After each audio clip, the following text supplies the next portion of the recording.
டேய் தம்பி, நாளைக்கு வீடு காலி பண்ணுறேன்டா. கொஞ்சம் பாத்திரம் மட்டெல்லாம் அள்ளி போடுற வேலை இருக்கு. வெளியில இல்லை எங்கன்னா போயிடாதப்பா, கொஞ்சம் வந்து ஹெல்ப் பண்ணுறா. உங்க பசங்க என்ன பண்றாங்க?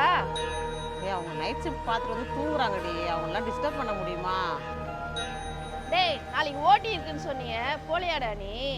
ஆமாக்கா போகணும்.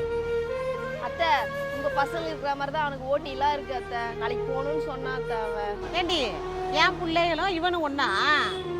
என் பிள்ளைங்க எவ்வளோ சம்பளம் வாங்குறாங்க, இவன் என்ன சம்பளம் வாங்குறான்? பேசிட்டு இருக்க? சரி நான் கிளம்புறேன். அத்தை எனக்கு ரொம்ப நாளாக ஒன்று உறுத்தினே இருக்குது, அது உங்ககிட்ட கேட்டுட்டா? கேளு. இல்லைத்த, இந்த வீடு காலி பண்ணணும், ரேஷன் கடைக்கு போகணும் அப்படின்னா மட்டும்தான் என்னை கூப்பிடுறீங்க, மற்றபடி எதுக்குமே கூப்பிட மாட்டேன்றீங்க. இல்லடா, அத்தா கல்யாணத்துக்கு நகை வாங்க போயிருந்தீங்க, அதுக்கு கூப்பிடுவீங்கன்னு ரொம்ப எதிர்பார்த்தேன். டேய் அது எப்படிடா அந்த இடத்துக்குலாம் கூப்பிட்டு போக முடியும்? நான் என்ன சொல்கிறேன்னு உங்களுக்கு புரியவே இல்லைல்ல?